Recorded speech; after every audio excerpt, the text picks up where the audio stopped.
Hello, my dear students. Welcome you all to the computer graphics lecture. In today's video, we will be learning about the B-spline curve.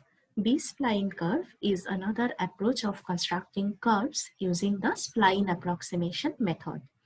In our last lecture, we learned about the Bezier curve.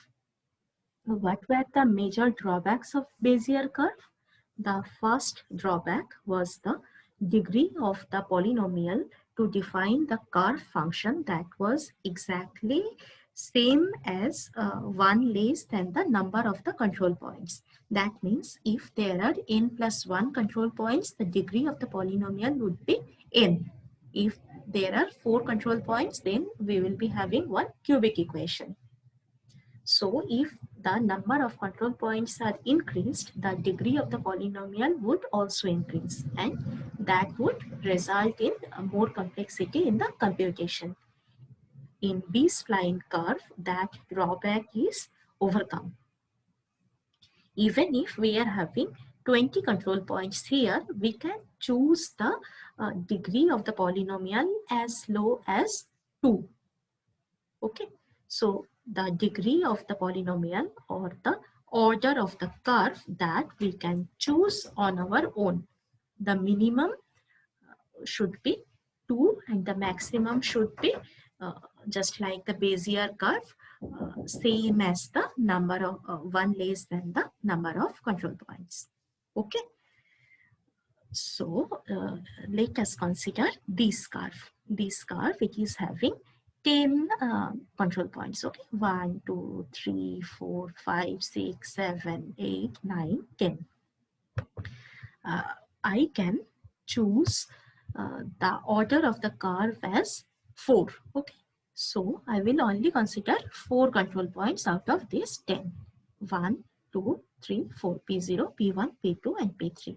And we will have the degree of the polynomial is 4 minus 1, that is 3. We will be having one cubic equation. And what will be the next section? P3, P4, P5, P6. We will be having the cubic equation over here. So even without, it is possible to change the degree of the resulting curve without changing the number of control points. Given 10 control points, we can also, instead of a cubic equation, we can have an equation of power 4, right? So in that case, we have to consider 5 control points, 1, 2, 3, 4 and 5. Next would be maybe 1, 2, 3, 4, 5, like that. Okay, so that is one major advantage. And what was the second drawback? In Bezier curve, it always exhibits the global control. That means if a particular control point is changed, the shape of the whole curve that is affected. We need to reconstruct the curve. That is not the case in the B-spline curve. Here it allows local control. That means if a single control point is changed, only the segments which are related to that particular control point, only those segments should be affected, not the whole curve. So each vertex or each control point that affects the shape of the curve only over a range of parameter values where its associated blending function is having the value non-zero. Okay. There is one interesting anecdote over here. The B-spline basis, it contains the Bernstein polynomial as a special case, or on the other way around, the Bezier curve, that is a special case of B-spline curve. We will come to that calculation later. Okay, we will show in which case it is coming down to a Bezier curve. Okay, so how to approximate the B-spline curve? If Pt is the position vector along the curve as a function of the parameter t, a B-spline curve is given by this equation. What is the equation? Pt equals to sigma over I equals to 1 to n plus 1. N plus 1 is the number of control points. Bi into nik t, where Bi are the position vectors of the n plus 1 control points for all the control points, right? And NIKT, those are the normalized blending functions, or we can say that those are the polynomials of k minus 1. Okay, so the order or the degree of the polynomial, that order can vary from 2 to n plus 1. We have already shown it, right? So minimum it should be 2 and maximum it will be n plus 1. And what about t? What about this particular parameter? In case of Bezier parameter u, we checked that u should always lie between 0 to 1. But here it is not the case. T lies between T mean and T max, and we can uh, determine the range as per our own convenience. The range of parameter T, that depends on how we choose the B-spline parameters. Okay, so it is more flexible. For the ith normalized B-spline basis function of order k or degree k minus 1, the basis function or the blending functions, those are defined by Cox-Gribur recursive formula. Okay, so what is the formula? As it is a recursive formula, it will have one base condition and the recursive one, right? So what is the base condition or the stopping condition? In I1 t, that should be equals to 1 if t lies between xi to xi plus 1, and otherwise it will be 0. Okay, and what is the recursive definition? In IKT, that is equal to t minus xi whole into n of I comma k minus 1 t whole by xi plus k minus 1 minus xi plus xi plus 1 minus t whole into n I plus 1 k minus 1 t whole by xi plus k minus xi plus 1. So these equation you have to remember. Okay, we have not shown the derivation. No need to learn the derivation for this course. So you have to just remember. I'm confident that if you go through the book, if you study, you can remember it. Okay, but you guys have to study. Anyway, exams are approaching. Okay. Okay, let us see what will be the value of x. The value of xi, those are the elements of a knot vector satisfying the relation xi must be less than equals to xi plus 1. And what is knot vector? The selected set of sub-interval endpoints tj. Okay, so we can choose any value for the sub-interval endpoints. So what is sub-interval endpoints? The degree, the range which we chose for the graph. For example, if you remember the previous example, I am having 20 points over here, or maybe 10 points, 2, 3, 4, 5, 6, then 7, then 8, like that. And if I am choosing this part 1, 2, 3, and 4, okay, as a subsegment, so this range, this one to this one, that is the sub interval, and these points t0 and t1, t2, t3, t0, t3, they are known as the knot vectors. Okay, so next knot vector will be t3, t4, t5, t6, t3, t6. Okay, so these are the knot vectors, the selected set of sub-interval endpoints tj. Okay, you got it, right? Hopefully you got it.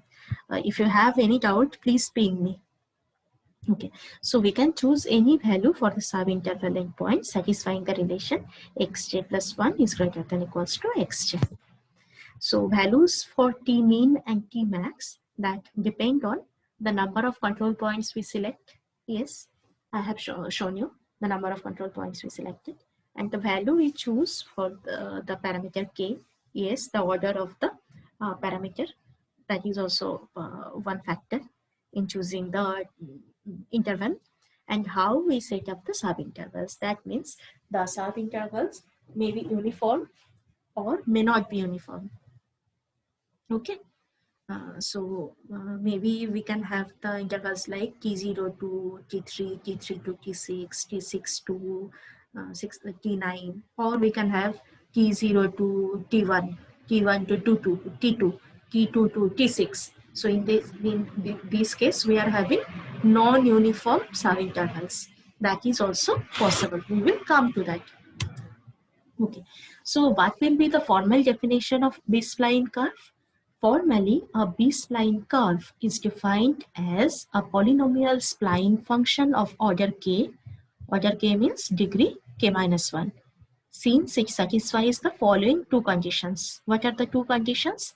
The function pt is a polynomial of degree k minus 1 on each interval xi less than equals to t less than xi plus 1, where t is lying between this range xi to xi plus 1. And pt and its derivatives of order 1, 2, 3, 4 till k minus 2 are all continuous over the entire curve. Hope you remember the continuity function. So this will be this will have 0 continuity, 1 continuity, second order continuity, third order continuity till k minus 2 8th order continuity. Okay, so we can understand that if it is having so much higher order continuities, then the curve will be a very smooth one, no sharp bend at all. Okay. Okay. So what are the knot vectors? The range of subintervals which we are choosing as the order of the curve. The choice of knot vector that has a significant influence on the B-spline blending function NIPE. Knot vectors are of three types: uniform knot vector, open uniform knot vector, and non-uniform knot vectors. What is uniform knot vectors? In a uniform knot vector, individual knot values are evenly paced. So we are having a range like T0 to T1, T1 to T2, T2 to T3, T3 to T4, or T0 to T2, T2 to T4, T4 to T6. So every interval, every knot subinterval, they are having the same value. Okay. So for a given order D, uniform knot vectors give periodic uniform basis function, for which we will get this equation: BKDU equals to BK minus 1 DU minus 1 equals to BK plus 1 comma D of U plus 1. The second type of knot vector is open uniform knot vector. What is that? An open uniform knot vector has multiplicity of knot values at the ends equal to the order k of the B-spline basis function. Internal knot values are evenly paced here. For k equals to 2, we are having 0, 0. So it is at the start, the 0 is repeated twice, then 1, 2, and 3 and 3. So 3 is also repeated twice at the end. Similarly, for k equals to 3, we are having 0, 0, 0 at the beginning, and then 1, 2, 3, 3, 3 at the end. For k equals to 4, we are having 0, 0, 0, 0 at the beginning and 3, 3, 3, 3 at the end. So it is open uniform knot vector. An open uniform knot vector is formally given by the equations xi equals to 0 for the range I is greater than equal to 1 to I is less than equals to k. Xi equals to I minus k in case of I lies between k plus 1 to n plus 1. And xi equals to n minus k plus 2 in case of I is lying between n plus 2 to n plus k plus 1. So depending upon the n and k, these x values will be different. Knot vectors will be different. What about the third type of knot vector? That is non-uniform knot vectors. Non-uniform knot vectors may have either unequally spaced and or multiple internal knot values. They may be periodic or they may be aperiodic or open. Examples are something like 0, 0, 0, 1, 1, 2, 2, 2 or 0, 1, 2, 2, 3, 4, 0, 0.28, 0.5, 0.72, 1, something like this. Okay, so these are the non-uniform knot vectors. Suppose in case of uniform knot vector, everything is equally spaced, right? So something like this, and we are having the starting point as 0 and ending point as 1, and in between we are having the values like 0, 0.25, 0.50, 0.75 and 1. Can you tell me, do you have find any similarity of these equation, these knot vector specification with the Bezier curve? Just think over it. We will give the answer at the end of this video. Okay. Okay. So now let us come to the properties of B-spline curve. The B-spline curve holds the convex hull property. That means the curve lies completely within the convex hull of its defining polygon. In our last video, we have shown how the convex hull look like, right? So Bezier curve also follows this same property. The B-spline curve, it follows the shape of the defining polygon. It is obviously one approximation, it is not interpolation. But still, it follows the shape of the defining polygon. It is approximated like that. Okay. So next point is, for any parameter value of t, the sum over all blending functions is 1. That means for sigma of I equals to 1 to n plus 1, n of I k t, that will be equal to 1. Okay. Each blending function is positive or 0 for all parameter values. That means nik, that must be greater than equals to 0. Okay. Except for k1, each blending function has precisely only one maximum value. We are not going into the details of this one. You have to remember the maximum order of the curve. What is the maximum order? That is equal to the number of the control points. And what is the maximum degree? 1 less than the number of the control points, just like the Bezier curve. And what is the minimum order? Equals to 2. Yes. For n plus 1 control points, the curve is described with n plus 1 blending functions. The number of control points and the number of blending functions, they are same. That is why we are taking the sigma of I equals to 1 to n plus 1. Okay.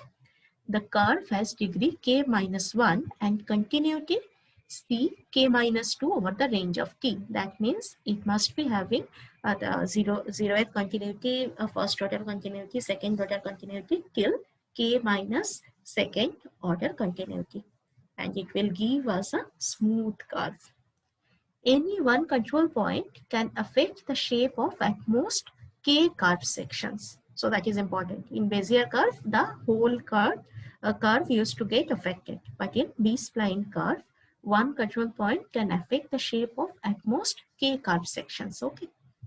The range of parameter t is divided into n plus k subintervals by n plus k plus 1 knot values. Each blending function nik is defined over d subintervals starting at the knot value uk or whatever, with knot values t0, t1 till ti plus k. The resulting B-spline curve is defined from tk minus 1 to tn plus 1. You have to simply remember the properties. Okay, you have to go through it. Advantages of B-spline curve over Bezier curve. First advantage is obviously the local control. One control point is not affecting the whole curve. Second one is the faster computation, because even if the control points are more, we are having lower order polynomials. We are having smoother and easier control over the curve because it is having the k minus second order continuity. Okay. These curves do not have ripples like cubic splines. In case of a cubic spline or Bezier curve, we are having more ripples. something like this. So curve is moving like this. Here it is less and fewer wiggles, not like this. Okay, so it is smoother. If we want to compare the Bezier curve with the B-spline curve, what will be the basic comparison points? Depending upon the sequence of control points, the shape may change. So if I, instead of, do you remember that Bezier curve always pass through the first point and the final point, and rest of the points, those are used for the tangent calculation or the continuity calculation. So depending upon the sequence of control points, the shape may change. That means if I change the final point, instead of T0, T1, T2, T3, if I enter the points like P0, P1, T0, T1, T3, T2, now the curve will pass through T0 and T2, right? So the shape will change. But in case of B-spline curve, the shape does not depend on the input sequence of the control points. Whatever, if the points are same, the curve will always be same. That is not the case of the Bezier curve. In Bezier curve, sharp corners can be achieved by passing through the sample points. We will be getting sharp corners, not smooth corners. But in B-spline curve, we are not having sharp corners. We will generally be having smoother corners. So for achieving sharp corners, blending functions for the same point are used repeatedly. Those are calculated repeatedly using the different segments. Then we will get the sharp corner. The curve always passes through at least 2 points, first point and the last point. And in B-spline curve, it is pure approximation. The curve may not pass through any control point at all. Bezier curve that exhibits global control, and B-spline curve that exhibits local control. Okay, so that is almost all about the B-spline curve. Now one question was there for you in between, how the B-spline curve can be converted to a Bezier curve. See, if we use the open uniform blending function, and what will happen? Every interval is equally spaced, and we are having the range from 0 to 1. So basically that is the equation for the Bezier curve. In fact, when the number of control points is equal to the order of the B-spline basis. And another thing is I have to, here I am having the degree, I can choose the degree on my own, right? So if I choose the degree or the order as same of the number of control points. If we are having 20 control points and we are taking the order as 20 only, so the highest degree will be 90. And we are using one open uniform knot vector. That means the intervals are equally spaced.